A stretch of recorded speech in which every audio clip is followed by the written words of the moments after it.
opinions expressed by the host, callers, or guests are not those of DreamStreamRadio.com. JAL Media, its advertisers, sponsors, employees, volunteers, or affiliated companies. All content is owned by the presenter of each program and are bound by certain rules and regulations set forth by DreamStream Radio. Any contest aired on any program broadcast on DreamStream Radio are encompassed by the following rules. One winner per family per household. Employees and their immediate family members, volunteers, advertisers, or affiliated companies are not eligible to play or win. Participants are entitled to one prize every 30 days and agree to allow their voice and likeness to be used in any means of transmission for later station promotional broadcast. DreamStreamRadio.com.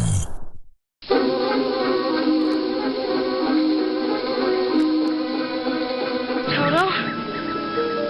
I have a feeling we're not in Kansas anymore. Welcome to Moebanshee's Lair, rocking your world on DreamStreamRadio.com.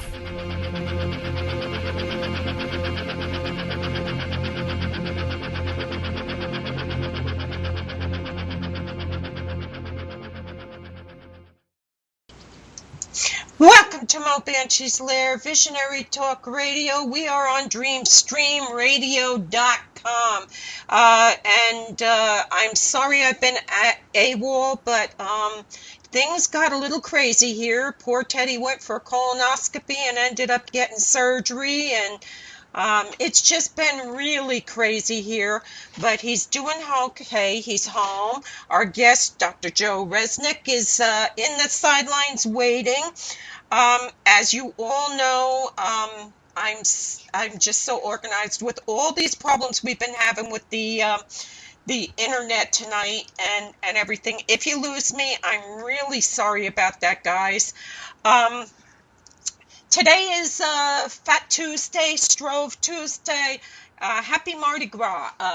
It's amazing that you can have a drunken woman with her breasts bared and painted like hound dogs in the same 20-foot areas with a man holding a cross like the proverbial centurion in the same area, and no one dies. Nobody has a fight. They're all good with this. I love to watch the Mardi Gras cams the week before, Fat Tuesday or Holy Tuesday. But this week was a little lame. I don't know whether it's the rain or the fact nobody's got any money, but it was a little lame. I didn't see as much craziness as I normally do. Mardi Gras is the big party. That's the day before Lent. And many religions, they give up something for Lent. They give up candy or whatever. Most people give up something that means absolutely nothing to them. But the idea is you're supposed to deny yourself something until Easter Sunday. And of course, nobody does that.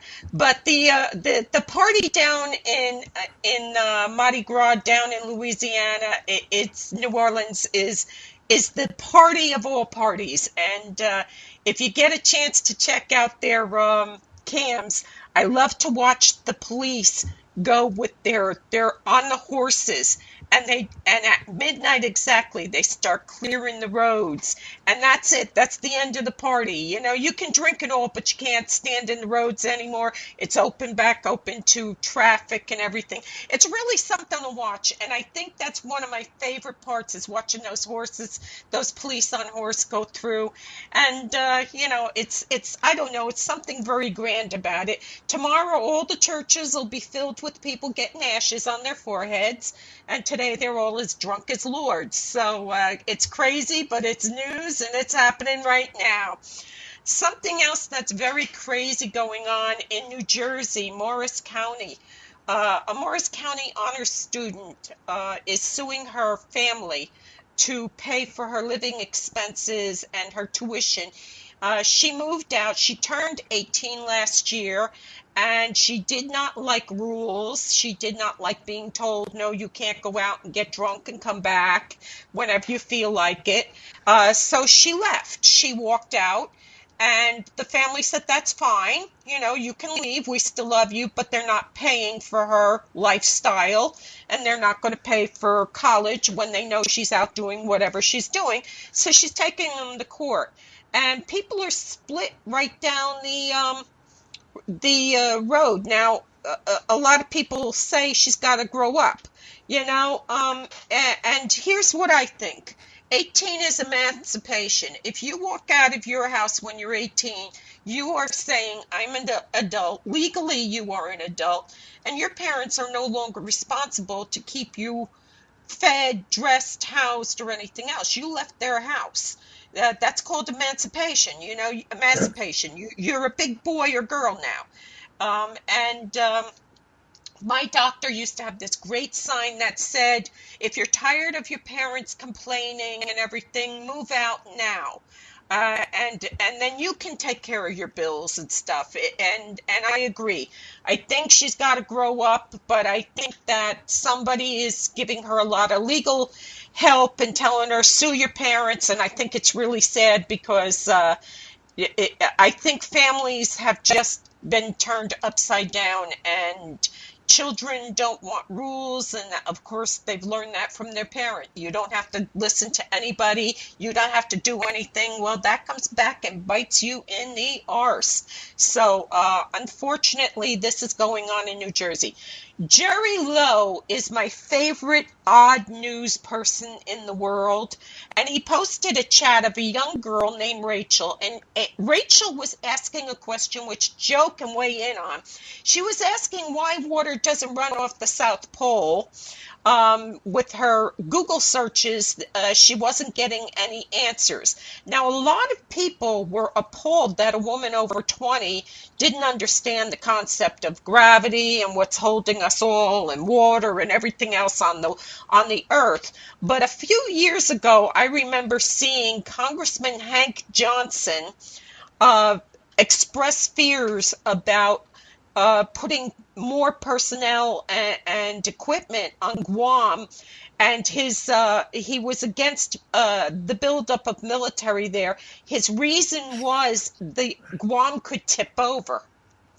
So, I guess we'll give this girl, Rachel, a pass on this, because we have congressmen who think Guam is going to tip over if we put 20,000 soldiers on. Joe, what do you think about that? Well,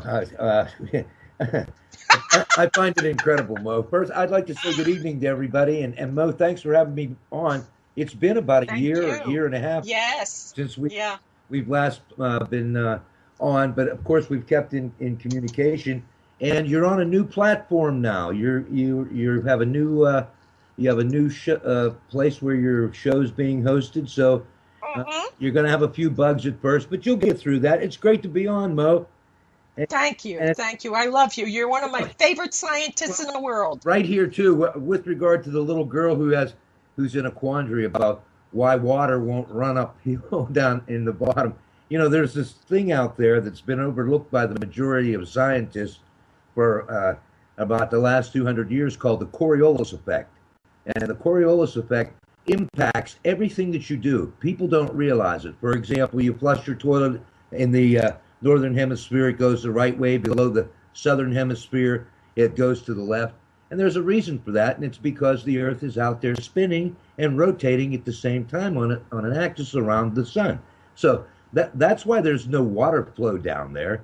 But again, that's been overlooked by most of the mainstream scientists. And I've studied that phenomenon for the last, I want to say 30 years, ever since I was part of STS-41, STS-43 back in the 80s and early 90s, when I developed the pollution control cleanup products, the BioBoom, BioSock, and all of those things. And I learned how to make balls in space, perfect balls in a microgravity condition. So that was all part of my learning curve. And when I brought that to my guys at NASA, my team players at NASA, they went, oh, well, we never thought about that. And I said, well, guys, guess what? Here it is. That's why. But, that being said, onward and upward. And it's great to be here. I'd like to say hi to everybody all over the world. I've got friends everywhere and 20 projects in motion. and I'm just tickled pink to be here tonight, Mo, to have a chance to tell you about some of these things that we're doing that are very, very exciting. Yeah, and like I said, all hell has broken loose in this house Yeah. for the last 3 weeks, and then today the internet started carrying on, and the PC started shutting down. So if I lose connection, I'm really sorry, everybody. I'm doing the best I can, but we'll have to, if we lose it, we're going to have to go back and try to do this again. But you are a busy, busy man. And first, I want to talk about the Universal Mineral Leases Registry. Yes. Tell us about this. Well, I actually, when I was just a very young lad, actually about 17 years old, I first conceptualized conduct of what was at that time not even mentioned space commerce.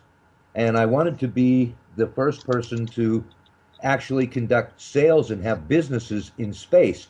And at that time, I worked at a Kentucky Fried Chicken joint in Natrona Heights, and I actually wanted to have the first Kentucky Fried Chicken franchise in space.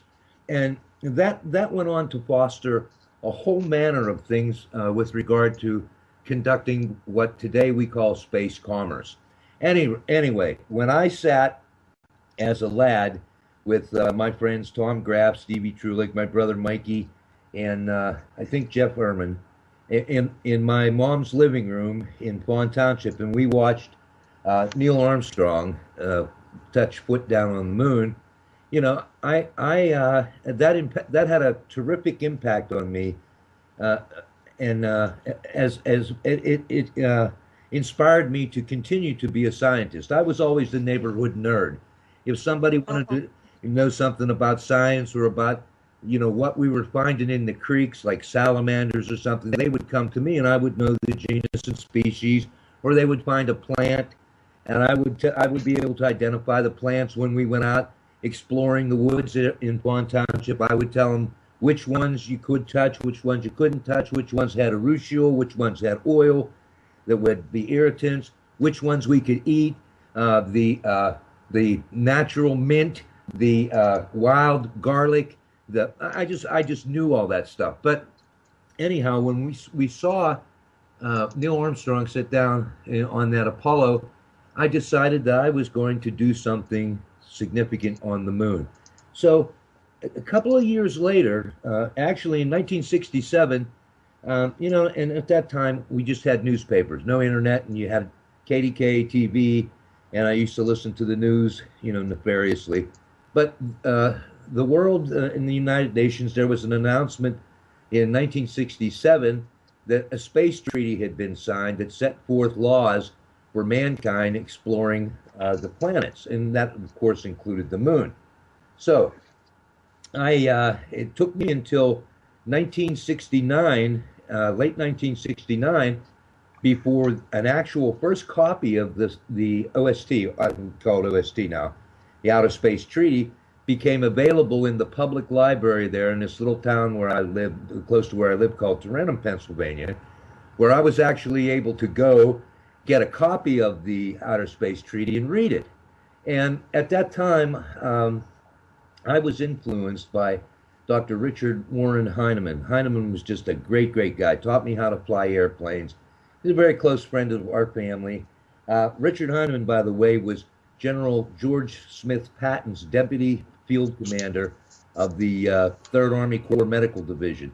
And he had a tremendous influence on me in terms of science and my ability to learn anatomy, physiology,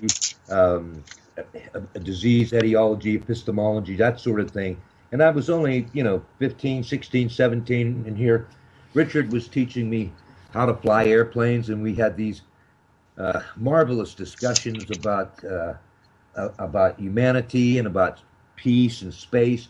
Anyhow, I brought to Richard's attention that I had read the Space Law, and we had a conversation about it, and he had read it as well. And he said, Joe, that really doesn't apply to you. And I said, well, Dick, how do you mean that? He said, well, that's between the countries, and it's not between people. and they have no jurisdiction over you because you're not a signatory to that agreement, and it doesn't affect persons. It only affects countries who are signatories, and even if they're signatories, if the whole agreement isn't ratified, it's null and void and not worth the paper it's on. So I said, oh, so you mean that I can own the moon? He said, you can own the moon or any planet that you want to. Well, based on those discussions with Richard, I sent letters to the United Nations, The Hague in the Netherlands, and here I am. I'm only I'm a 17-year-old kid, and I'm writing letters to the president. I wrote and to Boris Yeltsin and to The Hague in the Netherlands, and I claimed ownership of the moon and all the planets that lie outside the third planet from the sun, which is the Earth. And I never got a response from anybody. I never received acknowledgement, never received a response, and I had always wondered, well, why? Well, the reason for that is the way that the outer space treaties are written is there is no court of competent jurisdiction where anyone can bring a complaint or an objection to my claims. Ergo, my claims have never been challenged because there is no body authorized to hear such challenges. So there's big holes in the space law, and that is that's apparent due to what's happening today, and demonstrates the real need for UNOSA and the United Nations and to get all these people together and to get all the countries together, reorganize, rework the space treaties, which I have volunteered to do free of charge with UNOSA and with United Nations, and I am going to be part of that in the future. I'm certain, by virtue of my recent affiliation with the University of Malaysia, Terengganu, where I've been appointed as the senior research fellow, with one of my projects there being to stand up a new Ticonaut, cosmonaut, astronaut program in cooperation with the Russians, with the Chinese, with the Japanese, with NASA. So I'm going to be involved in that. The point being, I set up what I call the Universal Mineral Leases Registry, and what that was, and what it actually is, and there's a patent pending on the Universal Mineral Leases Registry. It's a business model. This is a business model, and it's unique, and it's not like the Star Registry or Name a Galaxy. I think it's called Uni something that Paul Allen has just started, where they charge you money, and for as little as $5 or whatever you want to pay, you can name a galaxy, or you can name a star. Well, okay, well,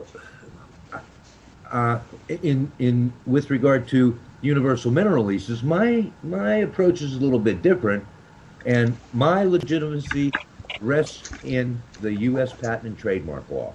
That's where my legitimacy comes from. These other guys, I don't know what they're doing, and I really don't care. God bless them, because there's enough room in space for a lot of entrepreneurs, and it's coming. Believe me, space is the next big business, and I know this because I'm involved with it right now. Not only in the universal mineral leases, which is nothing more than a springboard that has enabled me to put together a team of world-class scientists to actually undertake and to plan and finance and fund a project to clean up the space debris that is cluttering Earth's atmosphere. And in my opinion, as a scientist and as an environmental scientist, and I do hold masters and PhDs in both of those areas, by the way, my belief is that the space debris, the total agglomeration of the space debris, if put piece to piece together, would be about the size of the country of Bolivia. That's how big it is. That's how, it's a... This is in outer space? And this is the space debris that is encircling the planet right now. NASA maintains what's called the Space Debris Inventory. And you can go, your people can Google it, Space Debris Inventory, and it'll bring you up this model and this picture. And we have it up on our website at rmanco.com, rmanco.com, along with the information about the Space Entrepreneurial Project, the Galactic Resources Management Partners Group, which includes John Lear, Ron Schmidt, and John Fountain. These guys are world class. Everybody knows who John Lear is in the UFO world, and Ron Schmidt is one of the foremost experts in the world when it comes to geology, gemology, metallurgy. These guys can look at these metals. That's why we formed an alliance with them, so that when we actually do get up there and collect the space debris and bring it back, we've got to process it. And there's a lot of very valuable material up there. And some of the elements that we're going to recover aren't on what is considered the conventional periodic table of the elements. And the powers that be recognize that, know that. And we're going to be recovering some of that material that it's not on the present periodic table of the elements, such as the element 143 that has been described and discussed by a fellow named Bob Lazar, who's a friend of our affiliate John Lear. That stuff is up there. I mean, it's up there and it's floating around the earth, and when we go and recover it, we're going to bring it back down here and process it and make it available to the public. So this sort of disclosure about these things, it's coming. And whether I do it or somebody else does it, it's coming. So, it's okay. Part of what we're... Let me ask you something here, Sure. because we're blowing through a lot of information here. The first thing I want to talk about is this. It's that the environmental, the cleanup in outer space. This is stuff that we left there? Absolutely. Presently, there are about 1,800 satellites that we know about out there circling the planet right now. It's been reported to me that there are as many as 3,200 active satellites right now. And most people's idea of a satellite is, goes back to Telstar. And they think of an object that's roughly the size of a refrigerator out there floating around. But, let me dispel that myth.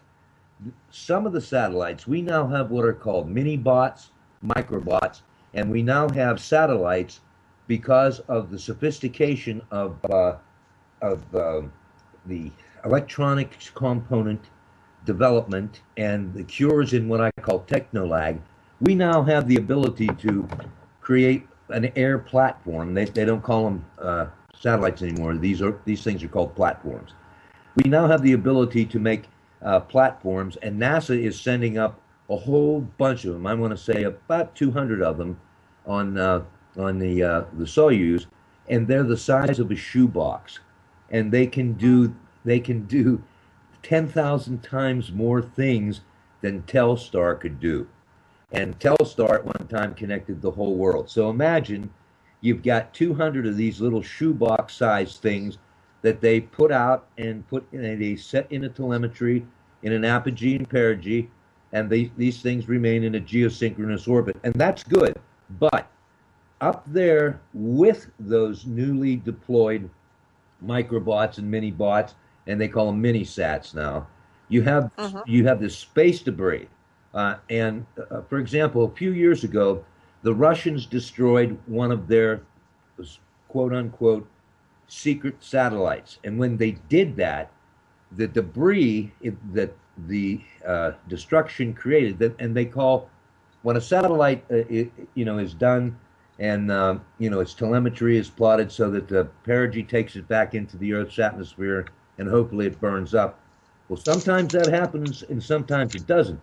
But on its way to what's called end-of-life mission, it can run into things, and that's called space collision. Well, that has happened up there repeatedly. It started when the Russians did it. And the Japanese also destroyed a couple of their technical. And the Chinese have at least 500 satellites up there right now, at least 500 that we know about. When I say we, I'm talking about the people that I work with, and they report with the Chinese space agency. And you know, whether it's good or bad, I don't know. I don't know. But I'm just telling you the number up there, with the salient issue being anytime our guys or anybody goes into space, and is as the collection of space debris continues to accumulate up there, they run the risk of collision by space debris. Now, this space debris is moving at about 16,000 miles per hour. So imagine having a chunk of pure, 94% titanium, the size of the size of a softball, coming at your craft. Let's say Virgin Galactic has a space transport up there, and they're taking people for a ride in LEO, low Earth orbit, and they've got one of these projectiles coming at them at 16,000 miles an hour. Impossible to defend against it. It'll rip a hole the size of a baseball right through the containment, and everybody, there's catastrophe. I don't need it. Right. So you imagine you have 500,000 of those types and size pieces up there, moving at 16,000 some odd miles an hour, according to NASA's inventory. Yeah, 500,000 pieces, Mo, and then there are over 35,000 pieces that are larger than 3 meters by 4 meters. So that's 15 square feet. Imagine something that is a quarter of an inch thick, weighs about 400 or 500 pounds, and it's 12 square feet, and it's coming at you at 16,000 miles an hour. What are you gonna do? Yeah. Yeah, the problem is that the inertia, it doesn't matter that it's small, it's coming so fast, it's like a bullet, Yeah, well, in fact, it's about 6 times the speed of the fastest bullet that we fire on Earth using conventional gas-fired, systems, which is about 1,700 feet NATO round. So imagine about 6 or 8 times that speed coming at you. You can't stop it, and you can't defend it. But there's a way. No. There's a way to capture it, and my scientists, I've involved.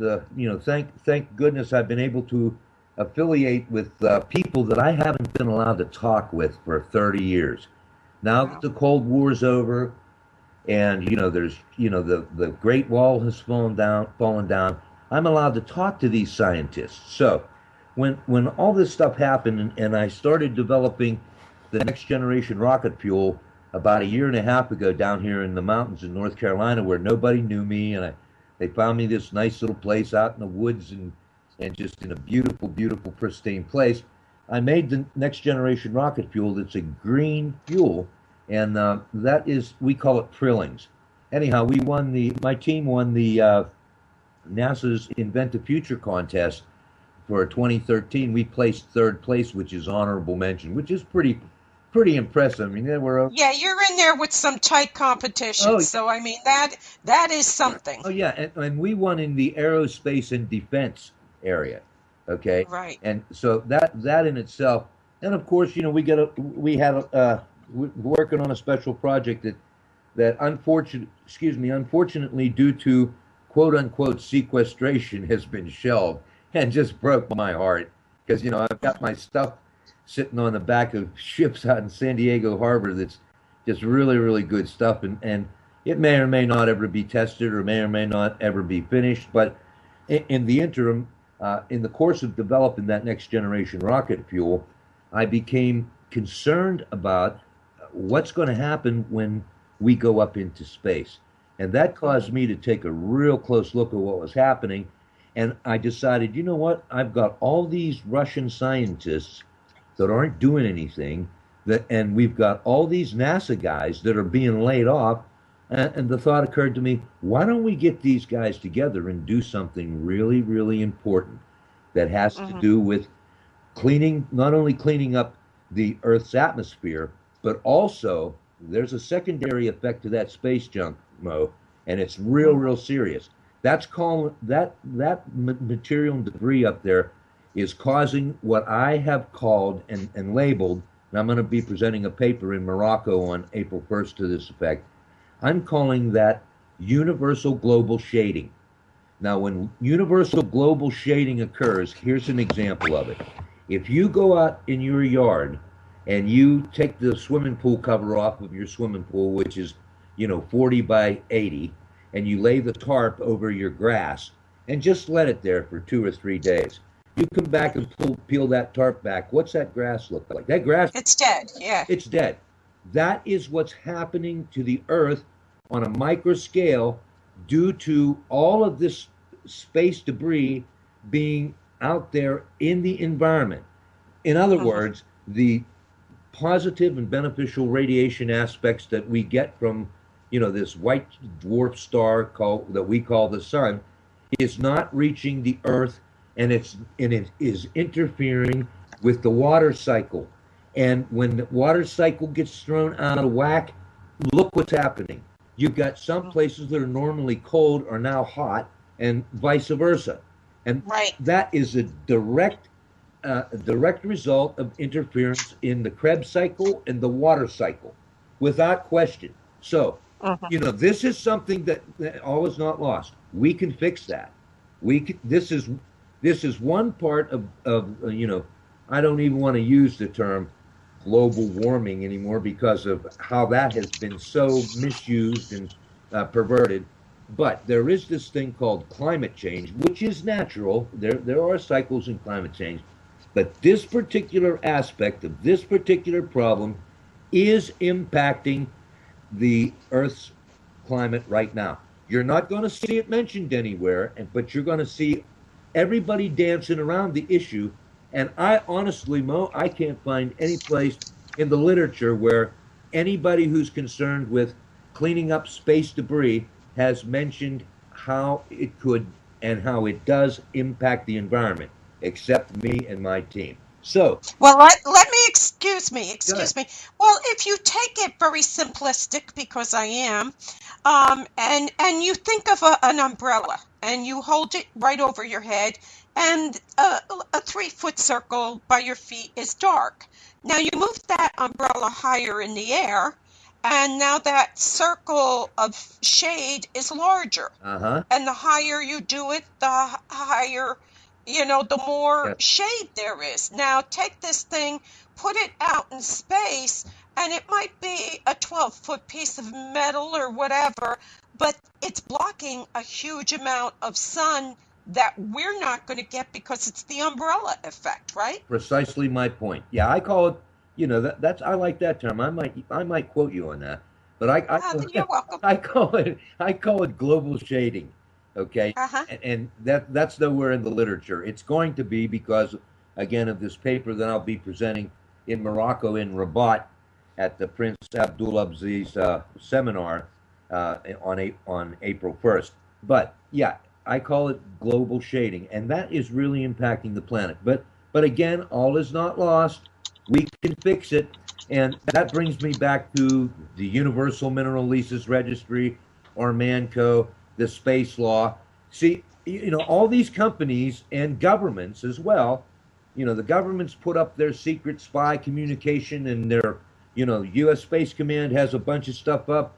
JAXA had, the Japanese has a bunch, ESA, Ariane, they're all involved. They all put that stuff up there, and the FAA here, at least in the United States, issues a permit, a launch permit for every one of those things that goes up on U.S. soil.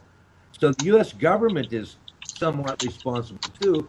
But what's stopping, real concerted efforts to clean up the space debris is, it's like the little boy who crapped his pants in school and he says, "Oh, it wasn't me." Well, it was you, because no one wants to admit their liability. They'll put the satellites up there. The communications company that gives us our TV, our internet, and everything, they put those up there. And then what happens after they reach their end of life cycle? Well, when they're end of life, we don't know. They're supposed to fall back to Earth. Well, guess what, ladies and gentlemen? They don't fall back to Earth. They're up there in what I call limbo. They're in a perpetual state of orbit around this planet. Yeah. And likely. Okay. likely to remain so, for, at least for the rest of our lives, our natural lives, unless we go up there and clean it up. But with that being said, I have put together this business model that provides for the funding mechanism to go up there and actually clean up the stuff. And I haven't asked anybody for any money. I haven't gone to the United Nations, although there's an open door policy there. Dr. Maslan, who's a colleague of mine from University of Malaysia, who's recently retired as the head of UNOSA, and she's a former head of one of the departments at University of Malaysia in Kuala Lumpur, has left the door wide open that if anybody has any, to the effect that if anybody has any ideas how to clean up the space debris, UNOSA says, hey, bring it to us and we'll give it some serious consideration. Well, we have a plan and we have a method and a means and mechanism to pay for it too. So okay, hang on. I gotta go to commercial. I'll stand by. I gotta go to commercial, and we're dropping it at paying for it all. Right. Method of paying for it all, and I'm gonna. I always do a commercial and I do a song in case somebody needs to use the loo. And in Europe, the loo is, the bathroom. Yeah. And so tonight I'm starting off Irish Month because I'm Irish. And the first clip we're going to play is George Carlin, I Used to Be Catholic, because it's really funny and anybody who's walked into a Catholic school knows what he's talking about. And then I'm going to play from Philadelphia, one of my favorite Irish American bands. They're all guys from Ireland, but Blackthorn. And we're going to play Back Home in Derry, Come Out Ye Black and Tans, and Tell Me Ma. So the first one we're going to play is George Carlin, and we will be right back. Now, we do have a call-in number. After this song, you can use the call-in number, and I have to bring it up because I gave Joe the wrong number. It's 732-347-6205, and I put that in your Skype window so you could give it to Denise during the break. Okay, Joe? Very good. Thank you. Okay, and I'm going to start the music, okay? Good. Broadcasting 24/7 around the globe. DreamStreamRadio.com. Okay, hang on, everybody. Okay, we've got everybody in line. We're back on the air, and Denise is joining us. And Joe, would you like to introduce Denise for us? Yeah, Denise, thank you so much for taking time tonight. Hey, everybody out there in the audience, we have a real special person with us tonight, Denise Marcel, who's the daughter of a friend of mine, Colonel Jesse Marcel, who and Denise's grandpa was Major Jesse Marcel, who was, the quote unquote, I'm saying, I'll hit this easy, Denise. He was the whistleblower. They call them whistleblowers today. But he was the man who came forward first about the Roswell incident and made a disclosure and was humiliated by Roger Ramey and the Air Force, ruined that man's life. And he's a major. That was a smart man. I know, because Dick Heinemann, who trained me, was a flyboy in the same unit with Jesse Marcel. These are smart men, highly trained, highly methodical, and Grandpa Jesse did not make a mistake. He knew what he saw. Anyhow, Denise Marcel is the ontogeny of these great men, and she has. We struck up a friendship when her dad passed away, and I contacted Denise and asked her if I could put a little historical note up on the vansforvets.org website in recognition of her dad's service to the United States and to the Montana Air National Guard. I love Montana. I love to go and fish there at 12 Pipes, by the way, on the Indian reservation. But with that said, ladies and gentlemen, let me present. Produce. Okay. I think her parents did that one. Let me introduce Denise Marcel. Denise, welcome to the show, and thank you, Mo. Thank you. Welcome to the Lair, Denise. Oh, well, thank you. Wow, that was quite an introduction. Thank you so much. I'm telling you, he's a build-up. I'm going to have him write my obituary, I swear. Yes. we were talking about his collecting the garbage and the stuff in space. Do you want to keep talking about that, or do you want to just drop that for now and talk about Denise's Well, father? well, now that you've made that opportunity, let's do that because I consider the Marcel family to be national assets. I really do, based Mm-hmm. on the level degree of education, disclosure, etc. Uh, yeah, and while we've got here, maybe Mo, would you mind if I just ask Denise a couple of questions? Denise, I won't pin your ears to the ground. Okay. Be my guest. I'm extremely tired. It's been a long ride the last few All right. weeks, and one thing I can always be sure of, you have more energy than Well, anyone I know, and I love you for I'll it. tell you what, Mo, just sit back and put her in cruise control here for a minute. Okay, I Let me will. pick Denise's brain. Denise, with Yes. everyone knows who your dad is and the history behind Roswell, which has been beaten into the ground by guys, by the people out there in the genre world and the radio shows and George Norrie and Coast to Coast, etc. But what? Give us the scoop. What did your dad tell you? What did he tell you? Well, as far back as I can remember, I mean, there wasn't ever like a question of, is there anything out there? It was just kind of like we just accepted it because we grew up with that. He was really into astronomy. I think that what happened to him in Roswell, that's really had an influence on that way. So we had a huge telescope in our backyards, and we camped out all the time and it was just looking to see if we could see anything in the sky. So I mean, it wasn't ever like it wasn't ever there. It was just like something we just always just assumed was there.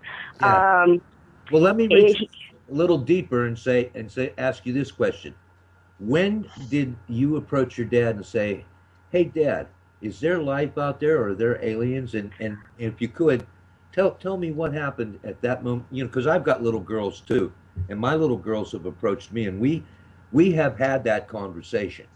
So if you can go back in your collective memory to that. Boy, I'm trying to remember then that would have been. I mean, it probably would have been when I was probably like 9 years old. And this is going to probably sound a little bit silly, but when we were growing up in Montana, we didn't have very many television stations. In fact, where I grew up, we only had one channel. And one of our favorite shows on there was Star Trek. And I think it really, for some funny reason, that really affected me because I believed from that there was aliens out there. I mean, I just never. I don't know. I don't remember a specific conversation. I had them always in the recent, more recently. I discussed it with him, and there was no doubt in his mind that we had been visited before. There was no doubt in my grandfather's mind that we had been visited before. And yeah, I can't, honestly, I don't remember a specific conversation because I don't know, it was just like, it wasn't ever really even I don't know if it was really a question because it was just a known fact for us. Yeah, I guess in your life and in your family, it was fait accompli. It's much that way in my family too with my children. But there was a point when they came to me and said, "Dad, is this stuff real or is it just, bunk?" And like you, Right. I had a great degree of exposure where I lived in Pennsylvania. It was, probably similar to where you lived out. We had two television stations. We had KDKA TV and we had WTAE Channel 4, and that was it. And then around 1965, Channel 11 came on. We had NBC come on because you had CBS and ABC. Mm-hmm. Then you had NBC come on. So then we had three networks. But Right. it was the same for us. But, I did have a conversation with my daughters about that, and I told them, of course, they were 9 years old, and that was, I was deeply ensconced in NASA projects and some kind of stuff that, I can't talk about, wink, wink. And but I was able to impart to my daughters, yeah, this stuff that you hear about, 99% of it is bunk, but that 1% is all it takes to make it all real. So Right. Yes, Yeah. that's very, very true. It's very true. that one. The tinfoil hat people that are out there that kind of like Denise, I have a question. Yes. And believe it or not, we had one of those people living down the way from us back in the 60s and 70s. Hey guys, easy now. John Lair is part of our. John Lair is the guy selling those tinfoil hats. And well, he used pie plates. Yeah. Oh, pie plates are good too. Yeah. Yeah. Denise, let me ask a question. Did your father ever seem apprehensive about the knowledge he had? Did he ever seem like if they come? Did he seem worried about it at all? No, I never ever got that impression from him at all. I mean, he's always very open about it. After my grandfather started talking about it, and so no, there wasn't ever any. It didn't seem like there was any apprehension about it at all. And his whole thing was he wanted to let everybody know, hey, this is something that's real. This is something that I experienced. This is something that happened to me, and believe it or not, but it's real. Mm-hmm. Wow. Because, I deal with people and I help them. And the one thing I always try to tell them is, and I actually just went through this with Teddy being sick. When they came in and told me how ill he was, they did it in front of him. Thank God he was drugged, and the Alzheimer's also did its trick in helping. But they said to me, you're being very strong. And I said, I don't want to scare him. And when I deal with parents, I tell them, you sit there, you watch these movies, the TV shows, and you go, ah! And your babies are sitting there watching. And the only thing they can think of is if mommy and are scared, who's going to protect me? True. Yeah. And right. so, a parent has to have a game face, right, Joe? I agree with you, Mo. Yep. Yeah. I mean, if he did have a game face on, he did a really good job at it, because I never would have ever thought that. I don't think he was ever. It wasn't ever a concern with him. I think he just. I think he embraced it. In fact, I mean, he just it made him grow up to be the man who he was. Yeah. It had such an impact on his life. So I think it was more of an embracement. Yeah, let me impart something here. There's a difference between someone who thinks something is real and someone who unquestionably knows what the facts are. And your dad was that way. He was matter of fact. He was right there because he knew he held the stuff in his hand. And he knew, without question, he knew. He knew that this stuff was lighter than air. He didn't know what it was. We didn't know what, titanium or element 143 was back there. Nobody did. And it's still being, that is where this whole, with Stephen Bassett and his group, God bless them, they're out there trying to do this disclosure thing, which, I support that entirely, from the sidelines, because I'm still involved in projects and I'm still doing things, and, I still have a family to support and stuff. But, the facts are undeniable. I mean, these facts are undeniable. And your dad was, one of these matter-of-fact type guys. Here it is. Okay, so what? Next, go on with it. So right. And that's very cool. Denise, I'm so glad that you had a chance to join us this evening and to share some of your thoughts and about your dad. And I'm going to ask all my friends out there and all my guys from SingCom and SingSec and all the communication army guys and, the people in Space Command, say a prayer for Jess Marcel and for Denise's grandpa, and thank them for their service to the country, and thank Denise. Denise, keep doing what you're doing, kid. A lot of people got their eye on you. If you need anything, you call me anytime. Okay, thank you so much, and I can't wait to see what happens with your that space debris program that you're working on. Well, you'll certainly be kept abreast, and we'll probably tap you on the shoulder one of these days to come and give presentations about some of the things that you're doing and some of the things that you're moving the society forward. And speaking of which, Denise, what are you up to? Are you talking about this, giving lectures about what your grandfather said to you, or what? Yeah, not too much lately. I might be. I mean, we're considering my stepmother and I are considering writing a book on the whole subject and how it relates to what's happened with the family, and more background, I think, on my father, so people can really get to really know who he was. And I might be going to Roswell this year again. I'm not sure about that yet, though. Nothing's been confirmed. And as far as lecturing going, no, I have no plans on it. Nobody's asked me to do any lectures, so I don't have any plans.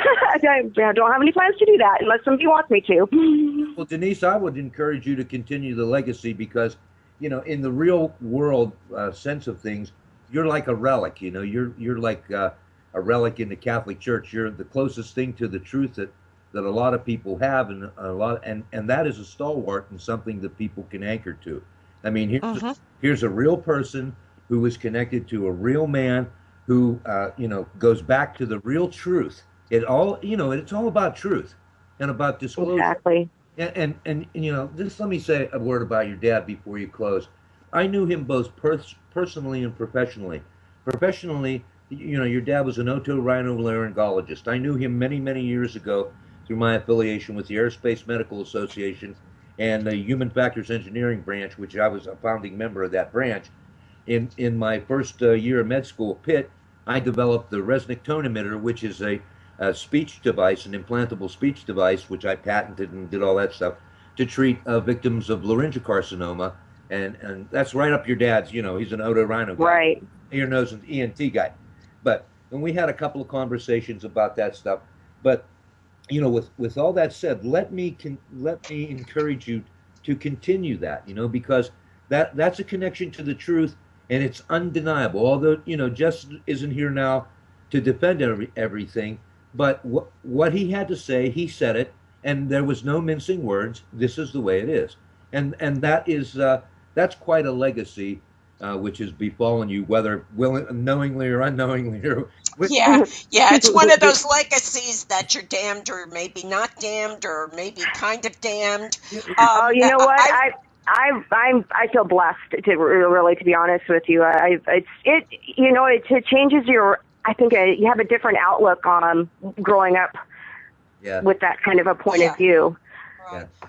Well, I would like to invite you to come back on the show, and we'll dedicate a show to you and your family. That would be great, and Joe will have to go on then too. Yes, because right now he's co-hosting for me, which is a blessing. It's a blessing. I'll just come on a minute. Hey, Denise, thank you so much, honey, for. Yes, thank you so much for coming on tonight. All right, thank you so much, you guys. You bet. What I'm going to do is I'm going to go to a break and play Back Home in Derry, and all you have to do is hang up, Denise. Okay. Okay. All right. Thank you. Thanks, you. Denise. Bye. Bye-bye. Bye.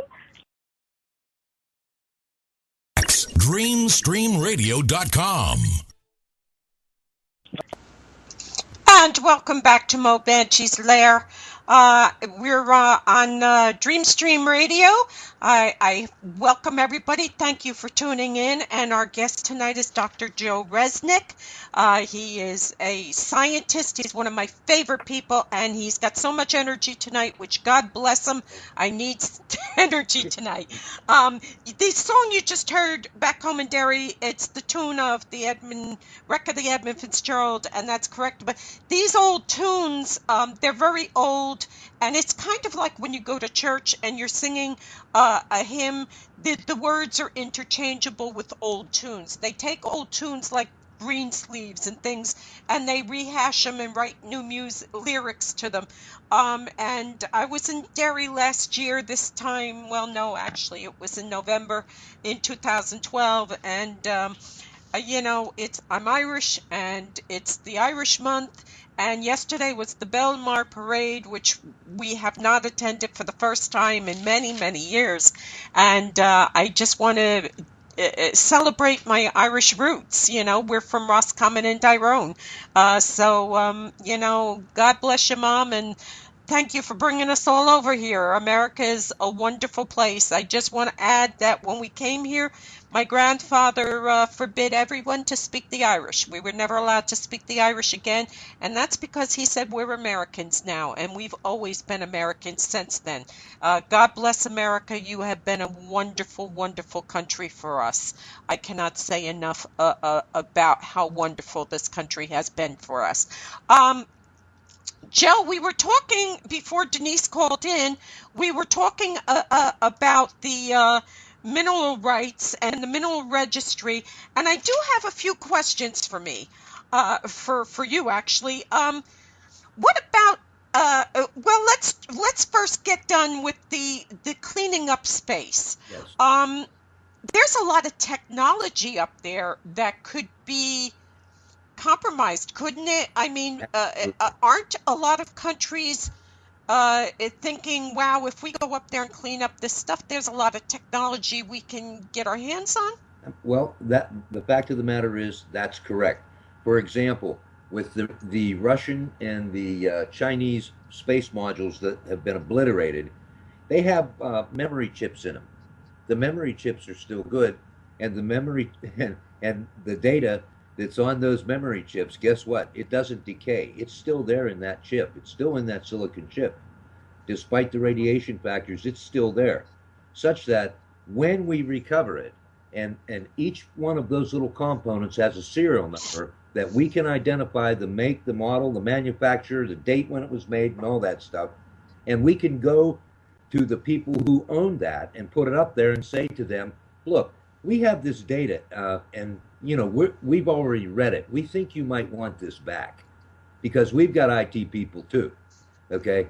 And that kind of stuff is very, very valuable. I'm sure the Russians wouldn't like the Chinese to have their technical information and vice versa. Right. So, and there's tons of that stuff in these modules just up there floating in space that we plan to recover. You know, with regard to our efforts, just let me point out, our efforts are different. There are 3 or 4 different companies out there who have proposed methods and systems to go out and clean up the space debris. The problem is the present OST, the Outer Space Treaty, has clearly defined and made a requirement that none of these efforts can use anything that can be considered a weapon. Now, Right. deployment of space nets, such as was proposed a few weeks ago by JAXA and a group of actually Japanese fishermen who have designed a robust type of net that they plan to put on one of the JAXA modules and put out there and try to clean up space. Well, they can't do that. United Nations won't let them do it. And they won't get a launch permit, well, not in our hemisphere anyhow, because that method of deployment constitutes a weapon. So you can't have anything on your SCDMs, the space debris cleanup modules, that emits anything. You can't put a net out there. You can't deploy a net. You can't deploy anything. So in that regard, you have to have a system that is totally passive. In other words, if you look at if your listeners go to armanco.com, RMANNCO.com, and just go over to the projects and scroll down, you'll find our space debris cleanup project. That'll take you to a video that shows the different space modules that we've designed. We actually have 3 classes. We have the Babinka, which is a small, where it's a baby, and when I designed these originally, I designed them in honor of my Russian colleagues, Dr. Ismailov, Dr. Belonkin, and Dr. Golovichev. These guys, if you go and look at who's affiliated with us, these are the former stalwarts of the Russian space program, the Soviet space program. In fact, Dr. Belonkin, God rest his soul, who's a peace-loving man, spent 15 years in a Soviet prison because he wanted peace and wanted to use space for peace, and he ended up going to prison for 15 years. But anyhow, in their honor, I've named the class Babinka, which weighs about 300 kilos, the Babushka, which is the intermediary, and then the Medved, which is the black bear, which is the big one. So we've got a 300 kilo, a 600 kilo, and a 1200 kilo capacity modules. And we're in the process of prototyping and designing fleets of these things.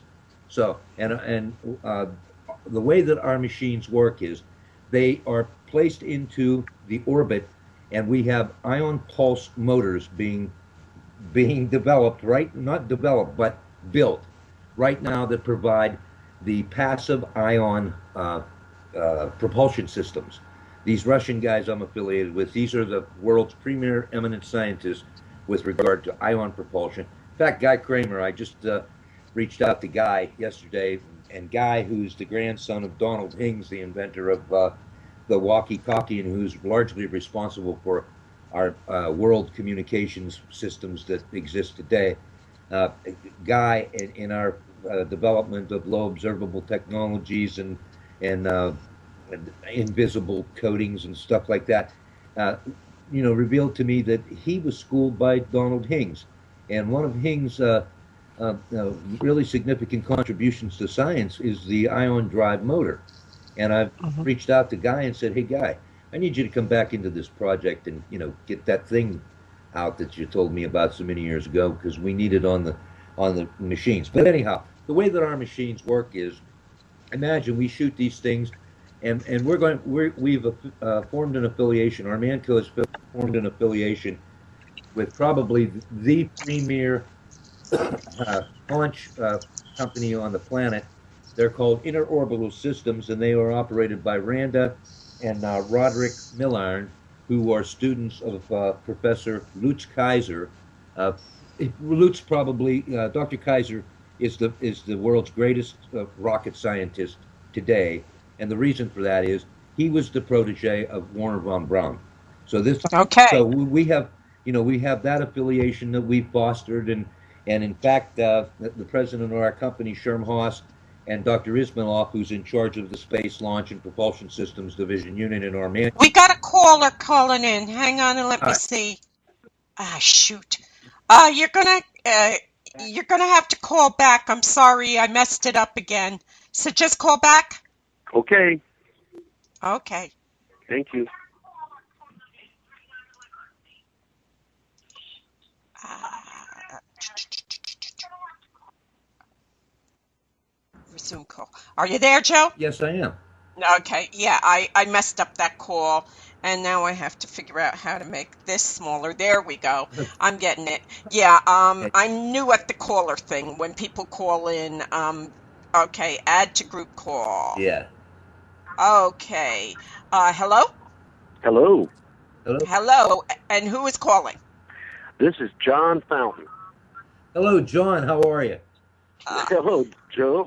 How's my boss doing? Good. Listen, John Fountain. Let me tell you who John is. John is in charge of our cartography division and has done all of the mapping for the Universal Mineral Leases Registry. He has taken. Wow. He's quite a guy.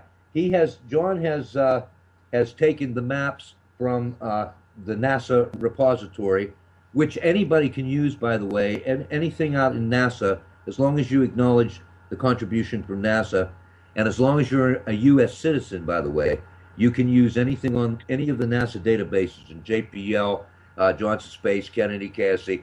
John, hey, first of all, welcome to the show, and thanks for calling Yes, in. welcome to my lair, John. Yeah, you're quite welcome. I was glad to hear that nice Irishman, fellow Irishman, is Now wait a radio minute. station.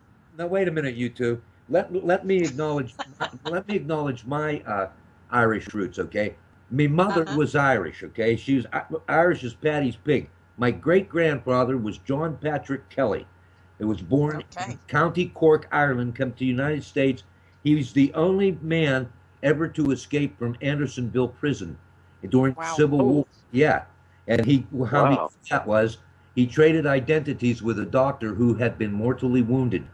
He traded Hmm. identities and was able to escape from Andersonville. But anyhow, on my mother's side of the family, I'm Irish as Paddy's pig. On my dad's side, we go back to Ivan the Terrible. But in terms of my Irish heritage, that would account for my Blarney, so to speak. Ah, yes, that accounts for. See, my Irish, we're considered new Irish. My grandfather brought us all here, in the 1940s, and that. And as far as I know, when they took the roof off of his house to put a new roof on back in 1970, the family told me there was still a stash of rifles there from the Troubles.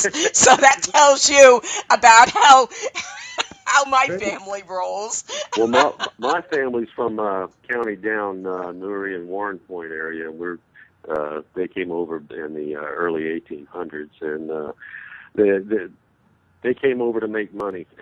It's sugar and molasses down here in New Orleans. But my grandfather allegedly killed somebody, a soldier, and during the war, for independence, and they got him out of the country really fast. Hey, John, let me just jump in here real quick. Let me ask you a couple questions. How did you get involved in some of the things that you're doing, and with Ron Schmidt and with John Lair, and maybe you could tell the listeners what brought you into this project and where we are today? Well, I just want to start off and tell you thank you very much for allowing me to be a part of all of this. It's very exciting. Thank you. Thank you, John. Yeah. I started basically looking at old moon photos that John Lair had posted on the net, and through my nom de guerre, Sergeant Rock and Roll, I used my CAD experience to pull up some of John's photos and highlight some of the anomalous structures that I found on the old photos that John had. And through that, through my affiliation with John, I hooked up to the Pegasus Research Consortium, which Ron Schmidt operates, where we have all kinds of great scientists and inventors, and I kind of just hung around there and added my 2 cents in, and then Ron contacted me and asked me if I'd like to be a part of a new adventure, and I guess that's how we formed the Galactic Resource Management Group with John Lair, Ron Schmidt, and myself. And we basically, Ron runs the website for the Galactic Research Consortium, and we produce the maps and the lots that you can purchase through the Universal Mineral Leases Registry. And through that affiliation, I became friends online with Mr. Resnick, and it's been an adventure ever since. Well, hey. Okay, so I got a question. You can read the maps of the moon, but can you get to the local 7-Eleven? Good one. Yes, I don't need a GPS system.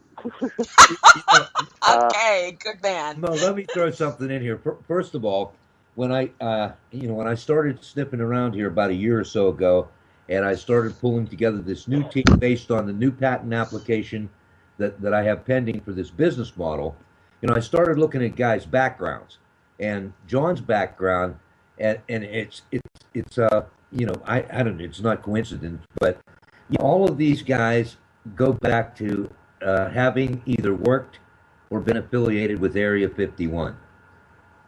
So, that, and I looked at John's background, and I looked at Ron's background. Well, Ron was in charge of installing all the security systems out there at S4, S1, and of course we know about Lair's background. He was an expert. Then I found about John and his mapping capabilities, and I reached out to Ron Schmidt and said, "Hey, Ron, this guy here in the shadows over here, who is that guy that found out all the stuff about Aristarchus?" John, maybe you want to mention about what you were able to find up there and contribute to that project to John Lair about Aristarchus and all that stuff up there, because there are people who are interested. In fact, I had just a message here now that someone said, "Hey, Joe, see if Ponton will talk about Aristarchus." Could you shed some light on that? Please do. Well, one of the things that John has always shown an interest in is the Aristarchus crater that suddenly lights up from time to time with a nice blue glow. And he believes that, and I believe too, that it's part of a large, I'm going to say fusion reactor, but I'm not sure if that's the correct term or not. But what I did was, working with John, I produced a 3D model of what I could see on the photos of what could possibly be producing that glow, that blue glow. The moon is not gray, dull, and lifeless. There are things up there that will be coming out in the near future that most humans do not know. I used my CAD capabilities and created a 3D model of what I thought was a fusion reactor. What it looks like. And the blue cloud is, that's what happens. When the waters are treated, you get a blue water. Now, what comes off of that blue water is a blue mist. Okay, so I think you're onto something real good there, John. Yeah, and I've seen some of the renderings, and I don't know, it sure looks like a breeder reactor to me. And having worked at Westinghouse Electric for 12 years, where we used to build them, I would say you're onto something there, and particularly the platforms and the occurrence of linear, straight lines that look like decking. Okay, that's decking. That's the kind of decking that we would have on the reactors to get up to and access the cores and the melt ponds and all that. Yeah. You have decking. So Right. John's renderings have gone in, and with his 3D CAD stuff, has gone through the haze and the mix up of all that stuff, and said, well, if it's there, this is what it looks like. Right. And he's using pixelation. His program uses pixelation that can only produce that if that let's say that one angle is there. If that angle is there, his program needs something to tie on to create those coordinates. Am I not correct, John? That's absolutely correct. I've got what I think is a unique ability that I can look at photos. I used to, in my work in the Army, would have to put together briefing documents for high-ranking officials, and I would have to look at photos and pick out things. And I have this ability to be able to look at some of these older photos and pick out some of what I believe are anomalous structures. Right. But I really didn't want to call in and talk about that too much. I wanted to talk about the Universal Mineral Releases Registry that Joe has put together, and we're hoping that this takes off. And whereas the average individual can purchase the mineral rights to an area on the moon, on Mars, and all the other planets. Let me ask a question, gentlemen. Sure. On Earth, you know how it works. Eminent domain. You own something, and they come in and say, well, we need it, and we'll buy it, but if you don't want to sell it, we'll take it. What do you think that's a possibility for your venture, that you do all the legwork and then suddenly the government comes in and swipes it? Well, I'll let Jill answer that one. Okay. Well, according to the present space law, there is no precedent, and there is no court of competent jurisdiction on this planet that has any jurisdiction over anything anybody does, whether you're a country or whether you're a sovereign citizen or a private individual. There is no law. That brings us to what Joy says is dog eat dog. Whoever gets there. whoever, Thank you, Joy. I was thinking that. whoever gets there first and slaps down a flag or an emblem, could be a company flag or a nation flag, and says, "Hey, we're here." Those people are going to be calling the shots, and the rest of the world, whether they like it or not, they're going to have to deal with it. I can tell you from my perspective and from what I know and my company, we have a workable plan in motion right now, and we have a launch company, we have a lift company, and we've got the funding. And we are going, here's a major announcement, John, I told you about. I'm going to make it on Moebanshee show. We are going I've been waiting. our Manco is going to the moon, and we are going to harvest H3, and we are going to bring it back here to the Earth, and we have 3 different companies and research organizations waiting for receipt of that substance. Now, I've instructed Shermhaus to make outreach to Harrison Schmidt and his group and his team, and to inform Dr. Schmidt we're going to the moon to get the H3 he needs to finalize his cold fusion reactor, and we're doing it. And we've got the funds to do it. We've got the mechanism also to clean up the space debris. So these projects are overlapping projects. We need to clean up the space debris because we're going to be making a lot of trips back and forth, and we don't want that precious cargo to be interfered with when it's coming back into the atmosphere and running into this space junk out there, because it happens all the time. It happens all the time. You may or may, I've got a personal connection to the space shuttle, having designed some of the onboard fluid systems and the fueling systems and stuff years and years ago. It's never been denied that the shuttle suffered injury or damage as a result of space debris, has it? No, no one's ever mentioned that. You won't see any of that in the documents. But that's a real prospect. That probably, without question, that may have happened, and no one will ever know about it because it's too late now. But we don't want to take that chance.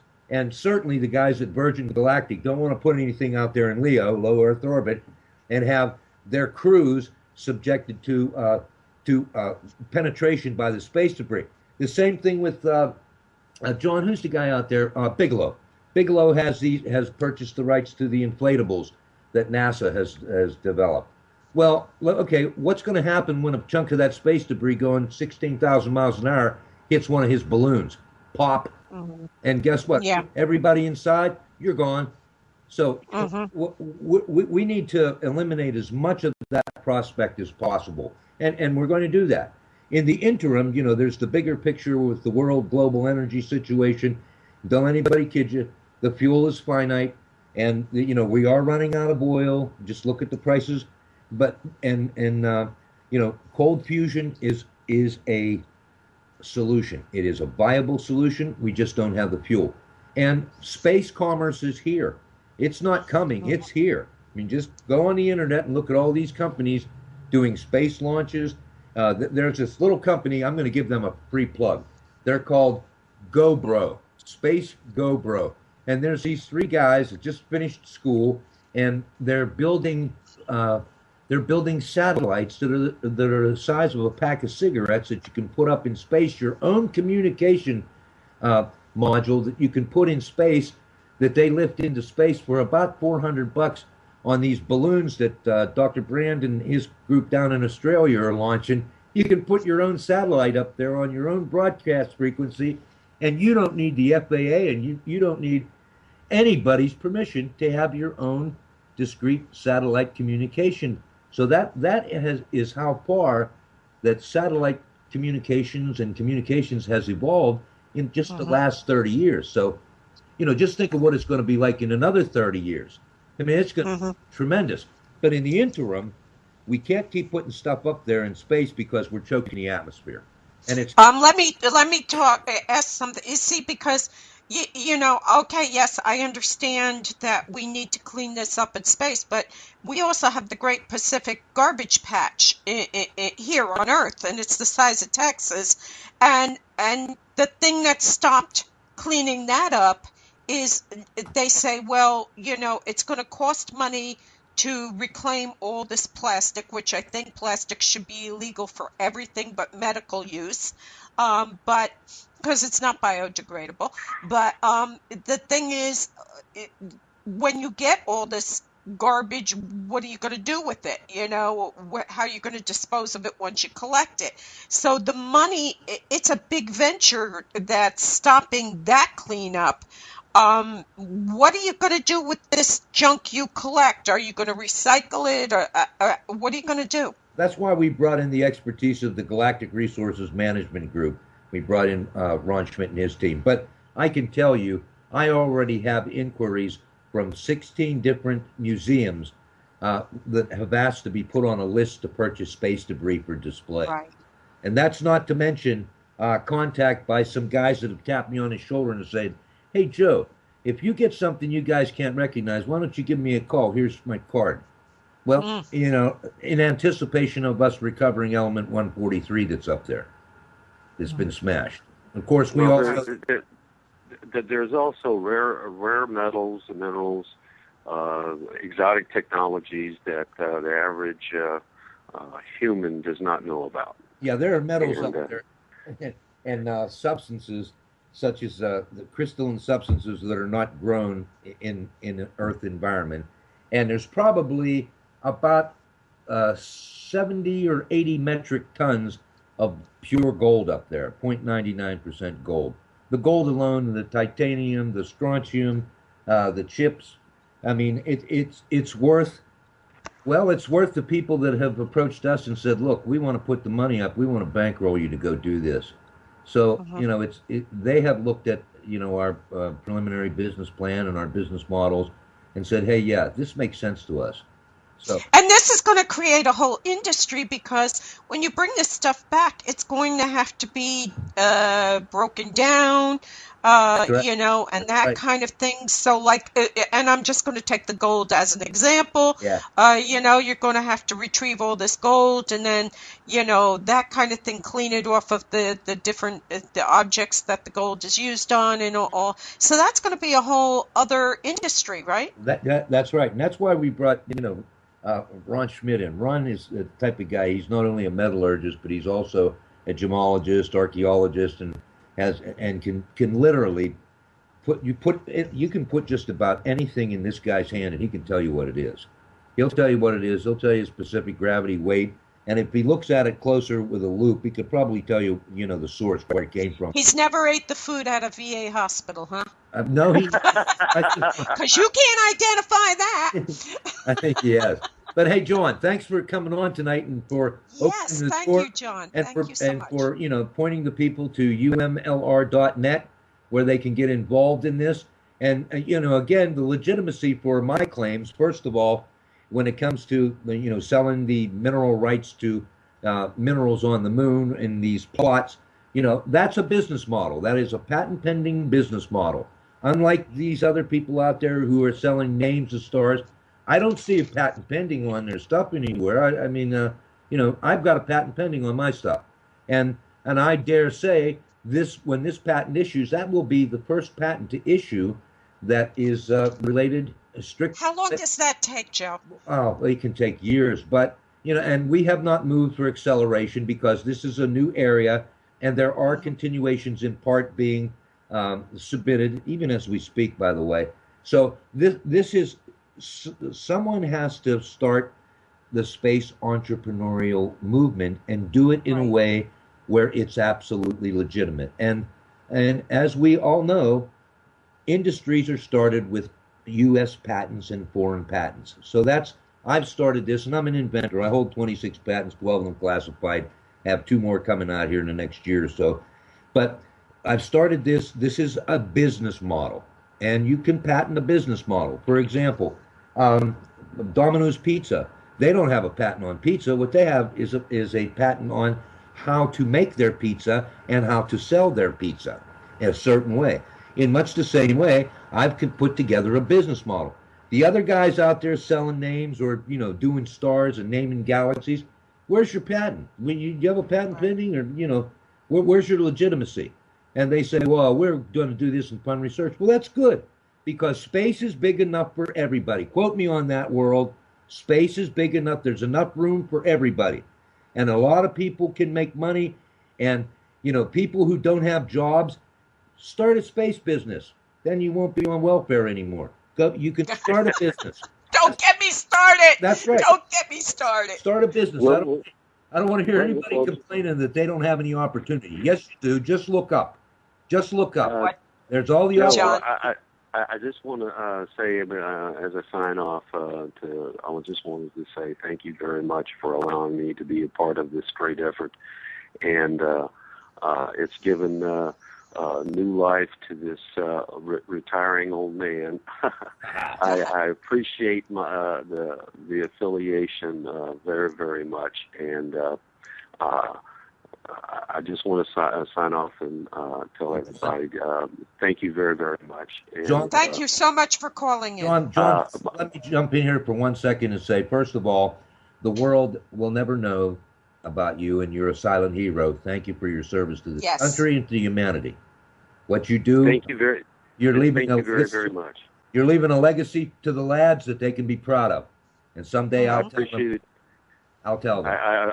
I appreciate it very, very, very much. And Mo, Aaron Gobra. God bless you too. Good. Thank you. Okay, Ireland forever. Yes. Thanks for calling. All right. God bless you. All you have to do is hang up. Thank you. Okay. Bye-bye. I'm going to go to a commercial, and the next song is "Come Out, Ye Black and Tans" by Blackthorn. Okay. Aye. Don't turn it off. Turn it up. DreamStreamRadio.com. He's going to do to amuse himself with this colostomy bag, and he's going to... whoops. He's gonna fill up bags and light them on fire on people's porches that he doesn't like. And I thought, oh my God, of all the things to be sitting there thinking of, But he had us in stitches, so we were dying laughing about that. We just had John Fountain Sr. on, former chief.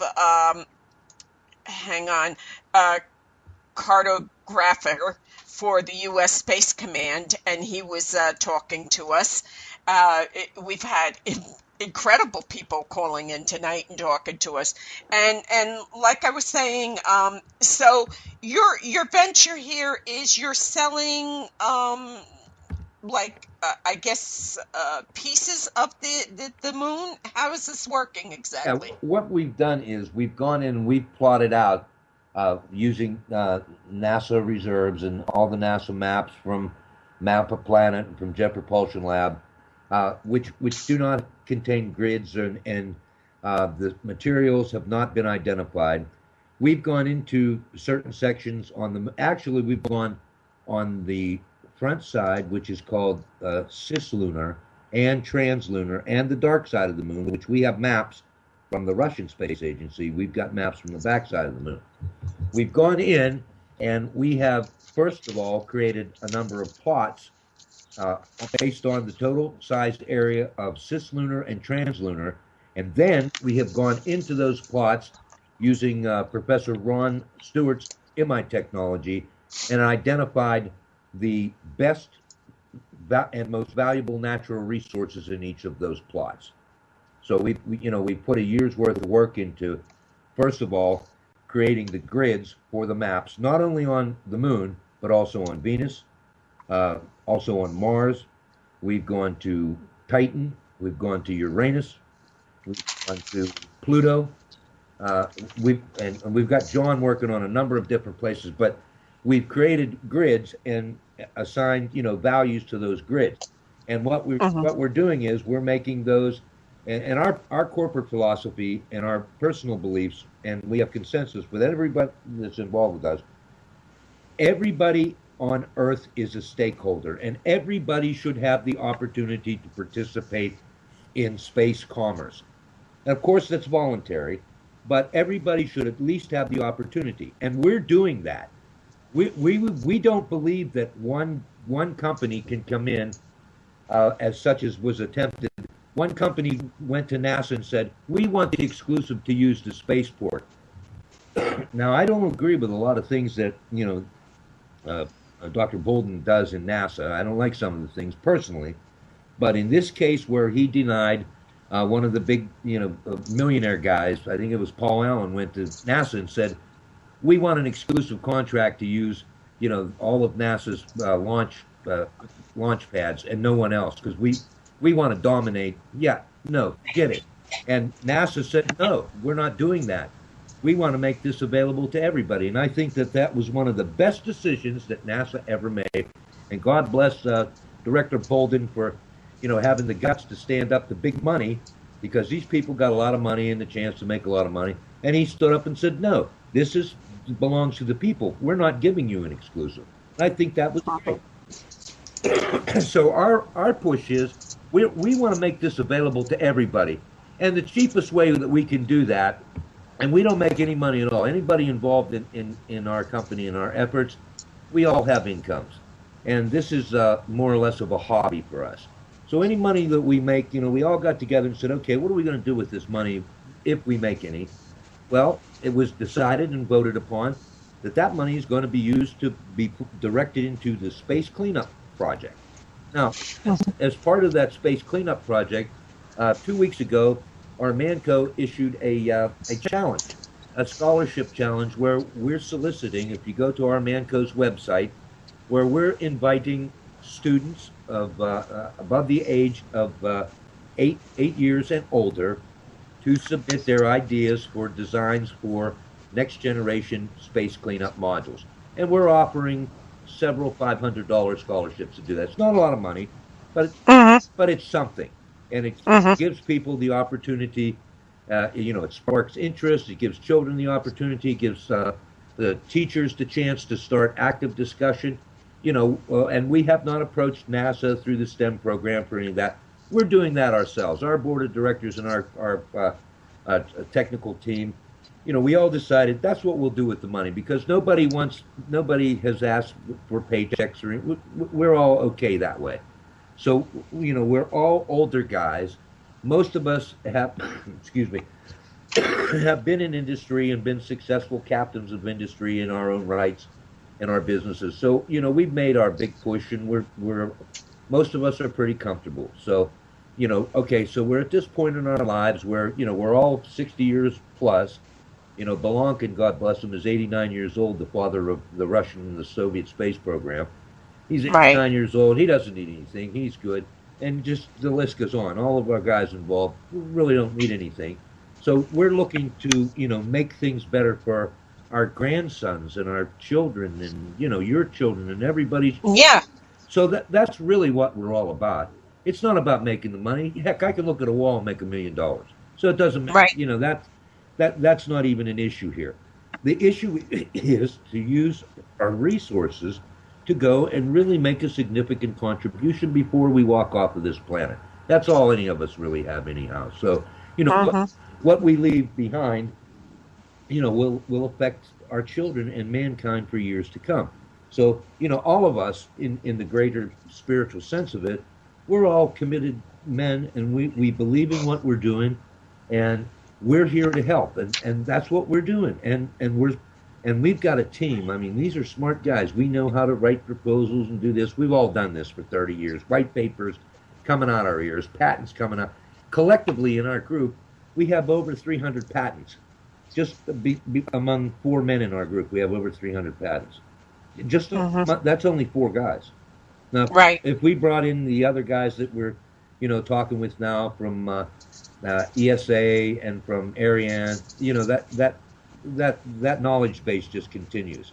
And we have over 300 patents now, and if we add up the age of the guys, we have over 400 years of collective scientific experience just in 5 guys.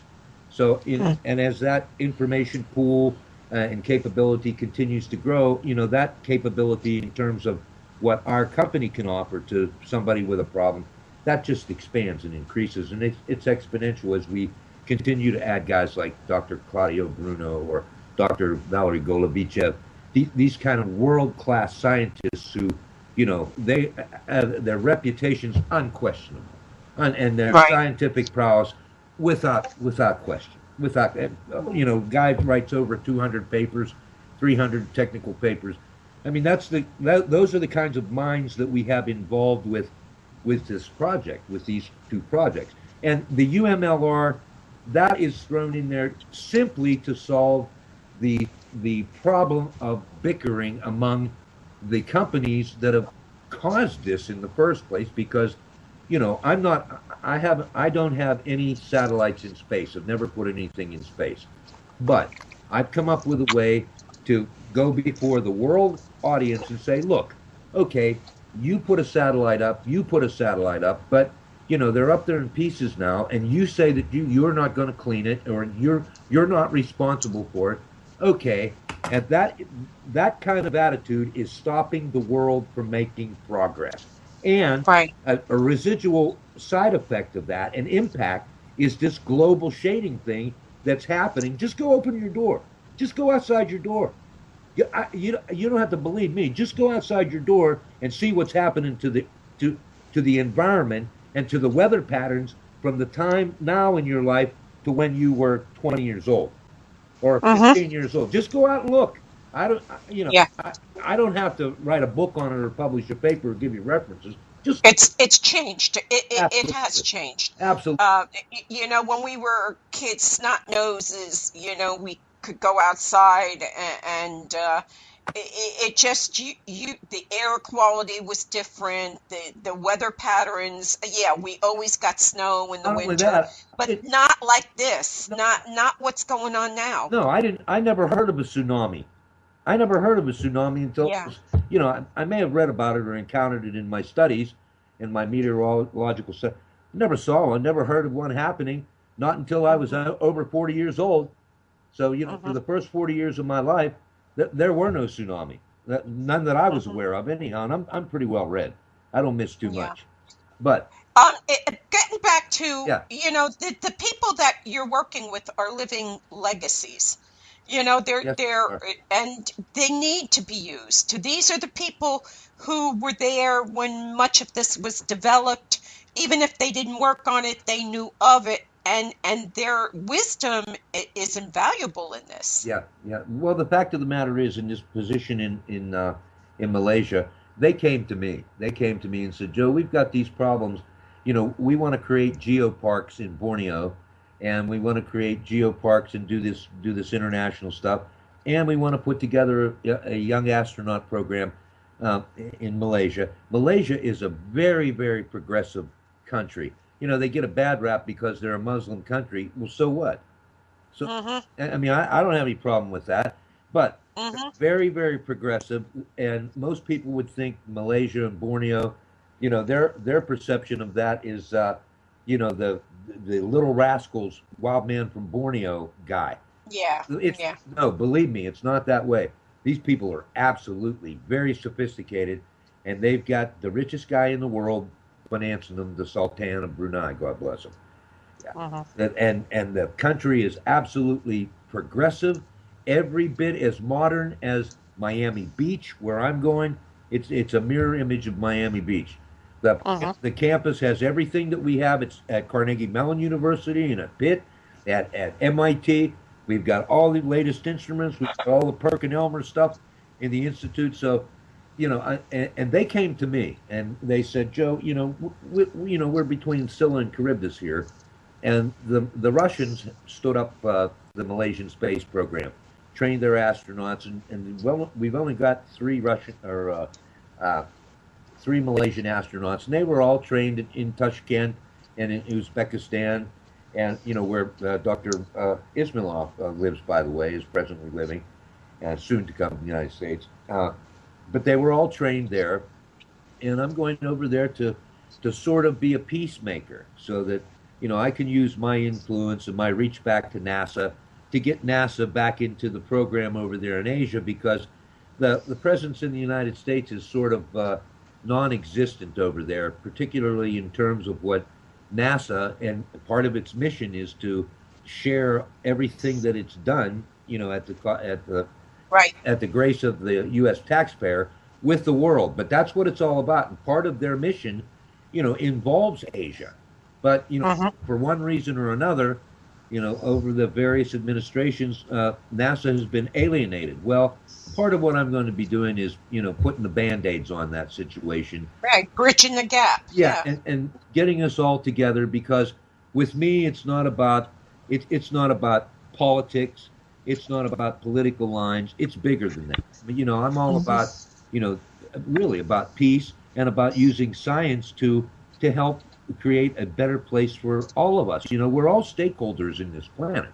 Yeah. And we're all stakeholders. We've all got, you know, you think it doesn't matter if you go outside and you're driving down the street and you throw that bubble gum wrapper out the window. You think that doesn't have an impact? Well, it does. That plastic bottle It that you does. drank the water out of and you You, throw it. When I go to Fort Mifflin and I see the tide bring in thousands and thousands of those bottles, and I want to cry. I well, just want to cry. I'm the same way. Now, because I'm involved more in space stuff right now, there's a secondary project that we have, and that when we were making our decisions, okay, what are we going to get involved with here for the next, which for most of us this will be our last hurrah, so to speak, Right. based on our ages. But we had the option to clean up the plastic that's out there at sea, and there isn't consensus among the ship operators. They're still allowed on the high seas to dump all of their garbage out in the high seas, and we all know where that ends up, because I personally have rescued how many hundreds of leatherback turtles and down in the Caribbean, to take the Coca-Cola things around their necks, take them off their necks, Right. and just the list goes on and on. And it's the same way. It's the same way in the Pacific. It's the same way in South America. It's the same way all over the place. But we made the decision we're going to do the space thing, and Right. that's what we've decided to do. But you never know. I may, this project is Well, only. we're running out of time, Joe. That, So let's find out exactly your last thoughts. I'll give you like 2 minutes. okay. Well, first of all, I'd like to invite everyone to become involved. And when I say involved, we don't necessarily want your money. A lot of people, the economy's bad right now. A lot of people don't have money. But hey, you could say a prayer for us. We'd appreciate the prayers. And, we'd appreciate you talking us up. Have a conversation about space and about the environment, and give some serious thought and consideration to what's happening out there in the atmosphere, and consider how that impacts you, and do a little bit, do your own thinking, do your own research. Don't believe me, don't believe people. Do your own research, and you'll come to consensus with us. It'll be like somebody turning on a light bulb in your closet, and you say, wow, I really never thought about this, but you know what, that guy's right. Because that's how this happens, when you come upon discovery and you come into this realization that what people are telling you is correct and accurate. And then, once you hear what somebody has to say, you have to look at their motivation. This is what everybody does this, you have this internal thought process. Someone says something to you, and immediately all of us being suspect of that person will, in the back of your mind, say, well, why is this guy, what does he want from me? We don't want to. What is he getting out of it? Yeah. Well, listen, none of us in this project, none of us are looking to get rich. We're already the richest men in the world in terms of our family, our educations, our lots in life. We're all pretty good that way. And believe it or not, we do care about the children, and we care about humanity, and we care about this planet. And that's why we're doing what we're doing. I tell a lot of people, you can't make me any richer than I already have. Because I am, Right. because that is just a concept, okay? How rich, how many cars can you drive? How many Humvees can you drive? How many suits Right. can you wear? How many steaks can you eat? It's not about that. It's about, I care about your kid, I care about your grandkids, and we all share this. We're all there. We care about this planet. Okay, Joe, give me the give them the links. Oh, yeah. Say the links Yeah. out loud so our listeners All can. right. First of all, go to www.rmanco, that's RMANNCO.com. That's our corporate webpage. You can find any of the links related to the Space Debris Cleanup Project there under projects. There's a landing page up on the top. Go to projects. Or you can go to UMLR.net, and that'll take you to the landing sites and links back to Ron Schmidt's company into John Lear's company, and all about you can purchase the mineral leases for just $19.95, and we have, that money goes right into the space debris cleanup project and goes to support the space debris cleanup. None of us, not, we're an S1 corporation, we're a privately held corporation, but we're we are supporting scientific research from this. Right. So UMLR.net, armanco.com, and you can go and see our videos. We have a website up on that has expired because we don't need the funding anymore. I had posted on what's that called? Rocket, I think it. Yeah, on rockethub.com.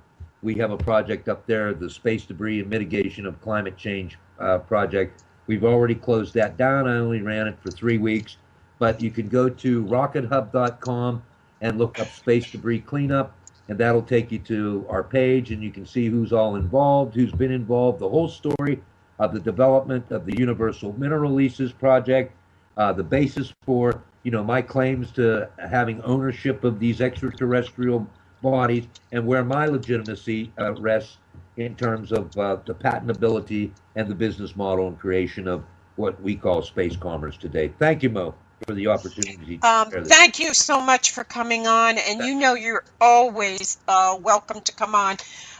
Next week, I'm not sure. I think I'm going to have the nephew of the kid that played Alfalfa on the what do you call it, on our gang? Yeah, the Little Rascals. Yeah. I'm a little, I know I'm on a timer here. It's a little bit different than where we used to be. Zachary D. Schweitzer, I'm going to be bringing him on, and he was related to the boy who played Alfalfa. Yeah, and so that should be a lovely thing. He's coming on to talk about depression and his fight with that, and it's in the family, and one of the reasons why his relative died so young.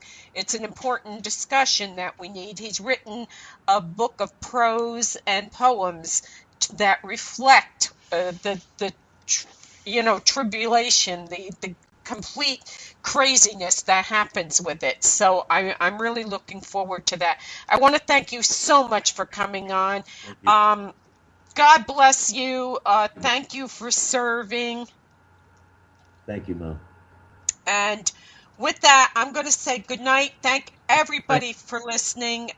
This was great for me to get back on the air because I love doing this. I love learning. I love teaching people. I love finding out everything that's going on. So God bless everybody.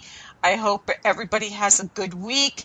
And you got an hour left to watch the people on Mardi Gras cam. So go check it out. Thanks, Mo. Good night, everybody.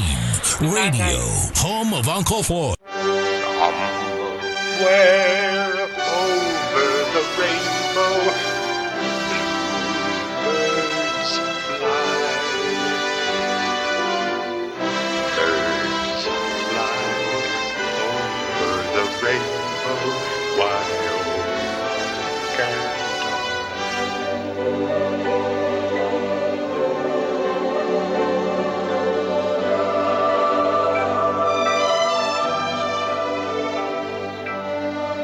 Thank you for visiting me at my lair. You can always contact me at www.asylumsgate.com. Again, thank you for visiting, and God bless you and yours.